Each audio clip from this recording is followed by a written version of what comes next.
Erwin Rommel earned a strong reputation for his North Africa victories, where he achieved big successes despite limited resources. He became one of Hitler's favorite commanders and was respected by his own troops and enemies. During the Normandy campaign in 1944, Rommel was nearly killed when his car was attacked by an Allied plane and was recovering in hospital during the July plot. By that point, Rommel had grown disillusioned with Hitler. His chief of staff, Hans Speidel, introduced him to resistance figures such as Karl-Heinrich von Stülpnagel, and Rommel allegedly supported the idea of ending the war in the West if Hitler were removed. But he opposed killing Hitler, believing the dictator should stand trial to avoid civil war. Photos discovered later suggest his contacts with anti-Hitler officers were more extensive than previously known, though his exact role remains unclear. After the failed July plot, testimony from Speidel, Hofacker and others led the Court of Military Honor to brand Rommel guilty of complicity, despite limited evidence. Hitler knew executing him publicly as a traitor would damage morale, so Rommel was given the choice to take his own life to protect his family and staff. On October 14, 1944, Generals Wilhelm Burghoff and Ernst Meisel picked up Rommel at his home to lay down his options. He got into the car, and during the ride, he died within minutes after taking the cyanide capsule that was offered to him.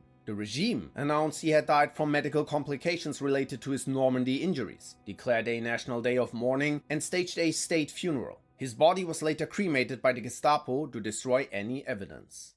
Fedor von Bock was a skilled and ambitious commander who came closest to breaking the Soviet Union in 1941, but his success collapsed under Hitler's decisions. In autumn that year, he prepared Operation Typhoon, Germany's final push for Moscow, commanding roughly 1.5 million men. By early December, German tanks were within 12 miles of the capital, and Bock believed victory was near. Days later, Zhukov's counter-offensive struck the exhausted, freezing German troops, triggering a retreat that cost Army Group Center more than 100,000 men and hundreds of tanks. The failure ended Bock's command. Later disputes with Hitler led to his final dismissal in July 1942, after which he lived in seclusion. On May 4, 1945, while evacuating from Lübeck to Hamburg, his car was strafed by a New Zealand fighter plane. The attack killed his wife, stepdaughter, a friend driving the car, and left Bock badly wounded. He died the next day in hospital, reportedly telling Erich von Manstein, "Manstein, save Germany."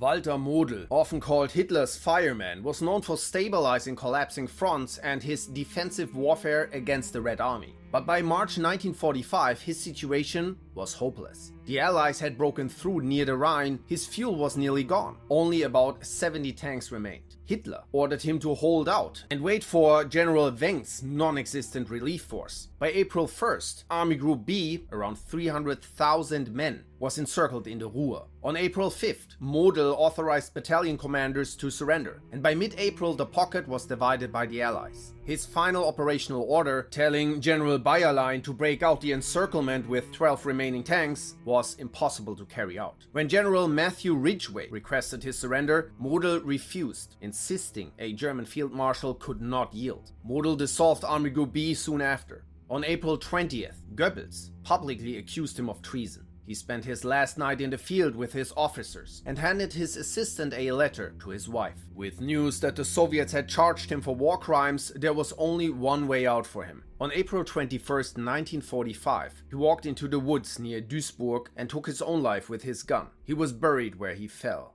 His son Hans-Georg later organized a reburial.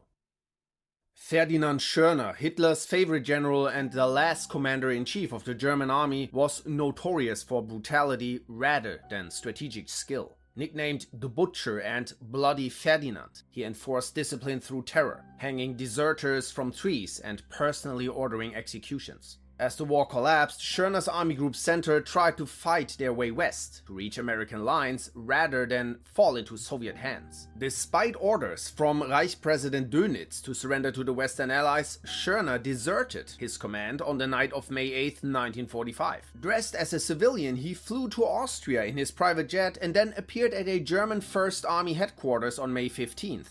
They weren't impressed and handed him over to the US forces. The Americans gave him to the Soviets in June 1945, and he spent 10 years in the gulags before being handed to East Germany and released in 1955. Back in West Germany, he was tried again for executing his own soldiers, sentenced to 4.5 years and released in 1960. Schörner then withdrew from public life in Munich and refused to speak about the war. He died of a heart attack in 1973 at age 81.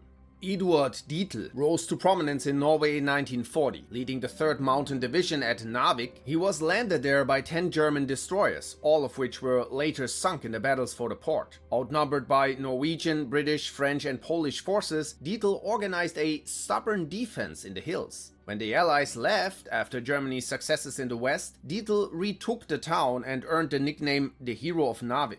In 1944, he clashed with Hitler over troop deployments and suggested transferring soldiers from Norway to reinforce the Eastern Front, which Hitler rejected. On June 23rd that year, Dietl and 3 senior officers boarded a Junkers 52 for a conference in Salzburg. The plane crashed in poor weather near the village of Retteneck in Austria, killing everyone on board. His death deprived the German Northern Theater of its most experienced mountain and Arctic commander. Theodor Eicke was central to shaping Dachau and the wider concentration camp system before becoming commander of the SS Division Totenkopf in 1939. Totenkopf became one of Germany's most active formations on the Eastern Front, taking part in the 1941 invasion of the Soviet Union, the 1942 summer offensive and the fighting around Kharkov. On February 26, 1943, at the start of the Third Battle of Kharkov, Eicke's Vieseler Storch reconnaissance plane was shot down by Soviet anti-aircraft fire south of the city, killing him. Men died when his body was recovered under heavy fire the next day. He was buried in Ukraine. After the war, his grave was bulldozed by the Soviets.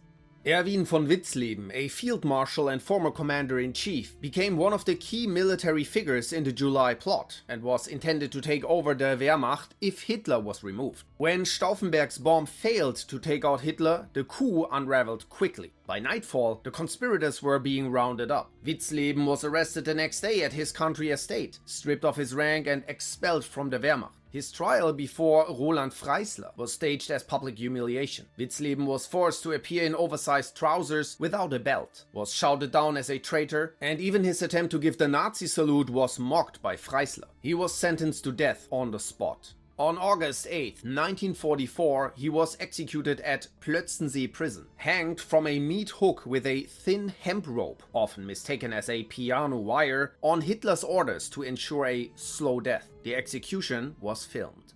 Erich von Manstein, regarded as one of Germany's greatest strategists, built his reputation through major Eastern Front operations but frequently clashed with Hitler over command decisions, which led to his dismissal in 1944. At the end of the war, he was arrested by the British in a hospital. In 1949, he was tried in Hamburg for war crimes, convicted and sentenced to 18 years. He served 4 years before his release in 1953. Later, he advised the West German government as it rebuilt its armed forces and wrote several bestseller books. Manstein died of a stroke on June 9, 1973 at his home near Munich, aged 85, and was buried with full military honors. His funeral was attended by hundreds of soldiers. Johannes Blaskowitz commanded the 8th Army during the invasion of Poland and then served as commander-in-chief. He led Army Group G during the Allied landings in France and Operation Nordwind, eventually commanding the remnants of Army Group H as they retreated into the Netherlands before surrendering. Blaskowitz was unusual among senior German officers for repeatedly protesting SS crimes. After the war, he was charged with war crimes at the High Command trial. On February 5, 1948, Blaskowitz broke away from his guards and fatally jumped from a courthouse balcony. His indictment and decision to jump have puzzled scholars, since he was almost certain to be cleared of all charges. Gotthard Heinrici was one of Germany's most skilled defensive commanders, famed for his use of strategic retreats and elastic defense, like at the Battle of Königsberg in 1945, which inflicted heavy losses on the Red Army. In April 1945, he commanded the last defensive line on the Seelow Heights protecting Berlin, flooding parts of the Oder Valley to slow Soviet advances. Despite fierce resistance, the Red Army broke through. Refusing to commit his troops to a final hopeless defense of Berlin, Heinrici was dismissed by Keitel. Warned he would be executed if he went to Berlin, he diverted to Plön and surrendered to British forces. He was held at a British camp in South Wales until his release in 1948. Heinrici lived out his life in Germany, dying of natural causes in 1971, aged 85. He was buried with full military honors. Georg Stumme commanded Axis forces at the start of the Second Battle of El Alamein, sent to relieve Rommel, who was ill and exhausted. On October 24, 1942, while driving to the front with Colonel Andreas Büchting, their car was exposed to enemy fire. Büchting was downed instantly and Stumme jumped out of the car. His dead body was later found without any wounds. It's believed he had a heart attack due to his high blood pressure. Stumme was replaced when Rommel returned. Albert Kesselring was renowned for his defensive strategy in Italy, where he turned natural obstacles into fortified positions and built the Gustav Line, employing layered defenses that prolonged the campaign for 2 years and inflicted heavy Allied casualties. He surrendered to the Americans near Saalfelden and was arrested. In 1947 he was sentenced to death for war crimes, but public outcry in the UK, including from Winston Churchill, led to his sentence being commuted to life imprisonment. He was released in October 1952 due to throat cancer, provoking protests in Italy. After his release, Kesselring became honorary president of several veterans groups and led the revanchist ex-soldier association Der Stahlhelm, which drew criticism. In his memoir, A Soldier to the Last Day, he presented himself as a loyal soldier and skilled commander. Kesselring died of a heart attack in a Bavarian hospital on July 16, 1960, at age 74. He received a military-style funeral with Stahlhelm pallbearers and a rifle salute, attended by former high-ranking figures like Sepp Dietrich, Franz von Papen, and Karl Dönitz.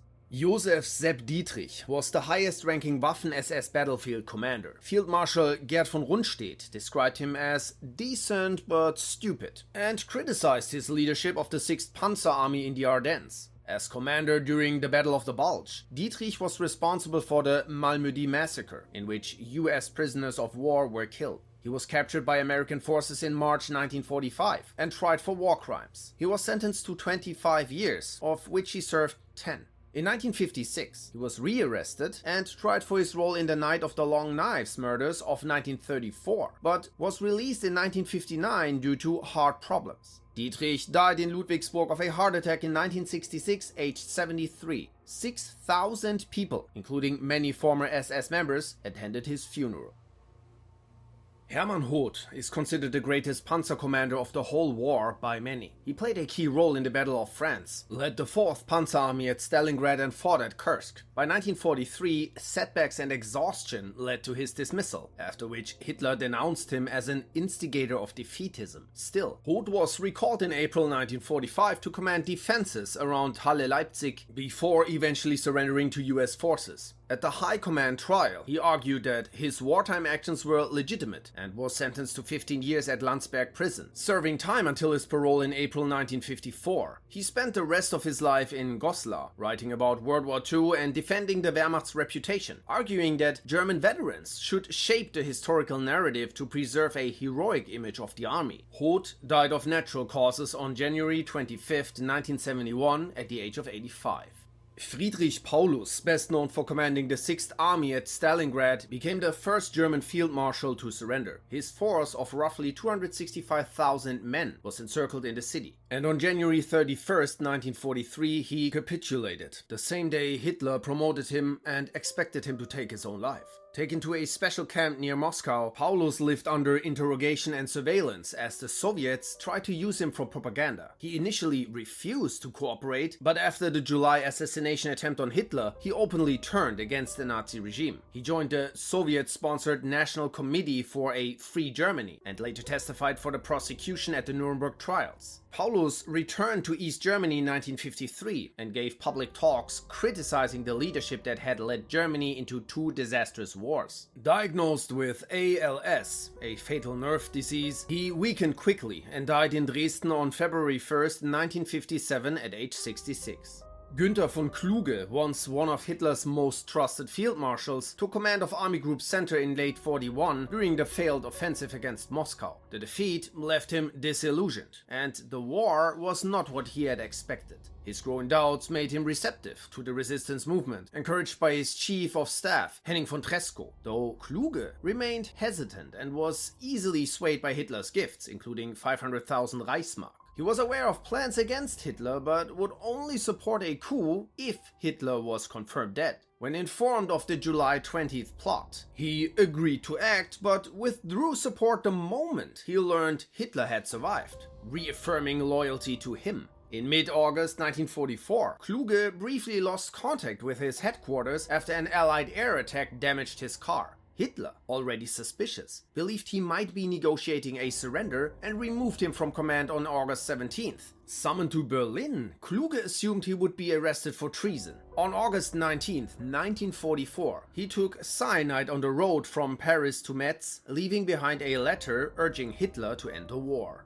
Heinz Guderian, one of Germany's best tank commanders, collided constantly with Hitler. His aggressive strategy during the drive on Moscow and his refusal to carry out Hitler's order to hold positions at all costs led to his dismissal in December 1941. After the July 1944 assassination attempt, he returned to power as acting chief of the General Staff, where he came involved in purging suspected traitors. Guderian surrendered to US forces on May 10, 1945, and was held until 48. Released without charges, he devoted himself to writing. He died of heart disease on May 14, 1954 at age 65, bitter that Hitler never listened to him.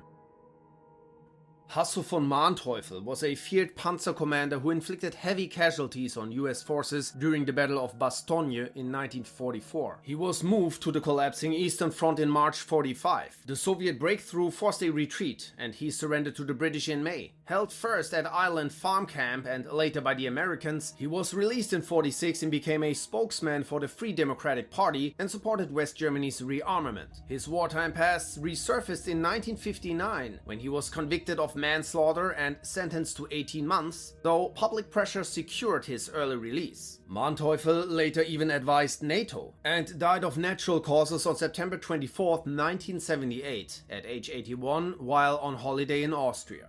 Gerd von Rundstedt, one of the Wehrmacht's most steady and respected commanders, saw by D-Day that the war was lost and urged Hitler to seek peace. He was, of course, dismissed, then brought back months later to help plan the Battle of the Bulge, a last-ditch offensive he knew was doomed from the start. Rundstedt was dismissed again in March 45 and captured by US forces in May. He suffered a heart attack during early interrogation and, in poor health, was released in 1948. Rundstedt lived in an elderly home until he died of heart failure on February 24, 1953 in Hanover at age 77.